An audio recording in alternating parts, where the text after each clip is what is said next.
morning, everyone, and welcome to our Pac-12 Women's Basketball Media Day. Delighted to welcome the media, our coaches and student athletes for what promises to be an exciting day, previewing what I'm sure will be another exciting season. After amassing the most NCAA tournament wins of any conference over the last 3 years, including 3 different teams in the Final Four and 13 Sweet 16 over that time period, I don't think there's much doubt that the Pac-12 is amongst the elite conferences in women's basketball at the moment.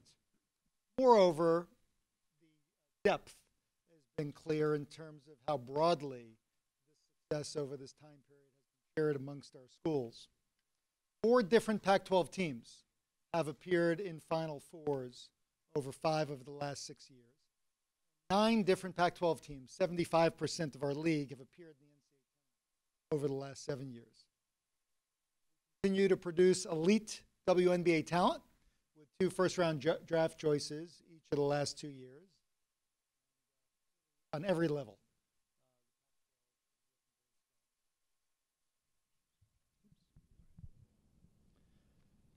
So I'm confident that this success is going to continue this season based on the elite recruiting talent that's coming into the league, as well as some of the returners that we have on our teams. We've got 3 top 20 recruiting classes amongst our schools, and 9 of the 12 all Pac-12 selections from last season are returning, including Pac-12 Player of the Year, Sabrina Ionescu, and Ruthie Hebert out of Oregon. The conference has been deep and competitive.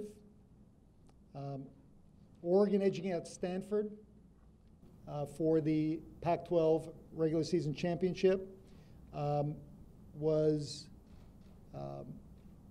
another example of the last 5 years. The conference title has not been decided until the final weekend, which shows the depth and competitiveness of the league, which has made it a lot of fun to follow. This year, we've got a change in terms of how the Pac-12 women's basketball season will end, with our championship moving from Seattle to Las Vegas. The event will be played at the MGM Grand Garden Arena. We've had now, in our 7th year, the men's basketball tournament in Las Vegas, and through our partnerships down there and our experience with the men, we're confident it's going to be a great experience for the women's basketball tournament. We're very thankful to our friends in Seattle who did a really fabulous job in terms of building up the women's basketball tournament there. Seattle Sports Commission, Key Arena, Force 10 Marketing. I think we've come to really enjoy enthusiastic and very knowledgeable crowds there. And they've really helped elevate the stature of this tournament at a time where the play on the court and the competitiveness has been incredible. So we look forward to building on that success as we move to Las Vegas this season.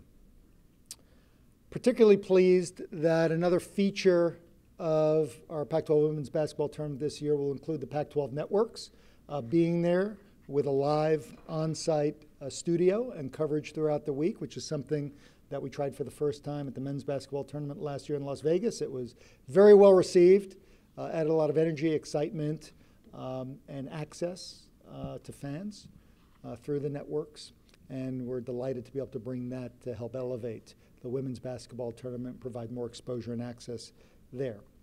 Speaking of exposure, it's going to be another very, very strong year with 101 women's basketball games telecast this year on the Pac-12 networks. That's regular season games and all but the championship game from the Pac-12 women's basketball tournament. ESPN, our media partner, will be telecasting 5 women's basketball games this year, 4 regular season games, and of course our championship game from Las Vegas. This is really comprehensive and unprecedented coverage of women's basketball, not just the games themselves, but the studio shows, the analysis, the stories about our student athletes and behind-the-scenes features, shows a commitment, is really a great example that highlights the mission-driven focus of the networks and why it was created in the first place, to be able to provide these platforms, this exposure for some of our sports which are so elite and so successful. It's a big help to our schools in recruiting and a big asset for our fans as well. Before I take any questions that you've got, I want to take a brief moment to reflect on the overall success of the conference at a time that women's basketball is doing so well. It also coincides with the overall success of our schools and programs. The Pac-12 has led the nation in NCAA championships for 13 straight years and 17 of the last 18 years, as well as 52 of the last 58 years. When it comes to women's sports, again, the Pac-12 is known for unprecedented success. Since 1982, when women's NCAA championships started being recorded, Pac-12 has claimed 183 women's NCAA titles across 14 different sports. That's 80 more than the next highest conference. The Pac-12 leads the nation in NCAA titles for 9 different sports, and our individual women's student athletes have won 778 individual NCAA titles, also the most of any conference. So we're very proud of the broad-based excellence that the conference represents, very proud of our leadership in women's sports and the excellence our student athletes, coaches, and schools represent, and delighted that women's basketball is a great example of that right now. So appreciate your support for women's basketball throughout the season. I look forward to seeing you at games and, of course, at our tournament in Las Vegas in March, and happy to answer any questions that you may have.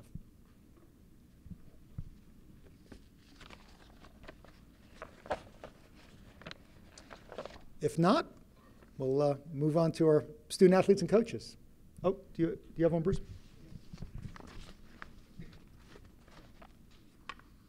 I had a couple of questions, actually. One was if you could just go over again the moving the tournament to Las Vegas and what the thought was behind that, and you know, will it be any conflict with the men, or do you expect some kind of benefit to having them both there? So the impetus for the move is a major renovation at Key Arena in Seattle. We're really delighted with the way the tournament's gone in Seattle, but there's a major overhaul of the Key Arena going on now, and it's going to be out of commission for a couple of years, at least I believe. So we had to consider alternatives. We looked at a lot of different options, and Las Vegas was a natural. There was some real interest amongst our coaches and athletics departments, and given our 7 years of recent history and partnerships down there, and Las Vegas's recent commitment to a WNBA team, the Aces, and early success that's having, we felt that the ingredients were right for at least 2 years. So we're going to be in Las Vegas for at least 2 years while Key Arena is being renovated, and then we'll see from there. We don't expect any conflict with the men, but we're actually hoping for some synergy in that the women's event will take place the weekend before the men's. So the women's final, the championship game, will be on Sunday, and the men's tournament starts on the Wednesday. So we're hoping from a promotional standpoint, possibly fan standpoint, that provides some synergy. Speaking of promotional... Oh, sorry. He had a twofer. Sorry about that. All right, Larry, totally different topic. I was just wondering if you had an eye on the trial that's going on in New York with the men's anyway, and your reaction to it so far. Yeah, certainly we're monitoring it very closely. Certainly a lot of concern about some of the allegations that have been made, and you know, we're looking forward to seeing what the outcome is there. What sort of things are you doing to try to entice women's basketball fans to Las Vegas, since people have been used to going to Seattle for the past several years and getting the word out? Yeah, so 2 things primarily. First, we're working very closely with our schools to make our fans aware of the change, and there'll be some very proactive and specific outreach and marketing initiatives targeted to fans to try to get them to come experience Las Vegas. We've had some great success with the men's tournament with football bowl game that we've had there. So we're hopeful that fans respond and are excited and interested in seeing what the women's basketball tournament is like in Las Vegas. In tandem with that, we expect a big local marketing effort in Las Vegas. There's been a big focus on women's basketball as the Aces, the local WNBA franchise, has been started, and our partner for the event, MGM Grand, are the owners of the Aces. So they've got now a developed database. They've been in the market for a while with various marketing and ticket sales activities, and we think they're the ideal partner for us to try to tap into the women's basketball fan base that's in Las Vegas. Any other questions? Great. Well, thanks again for being here, and have a great day.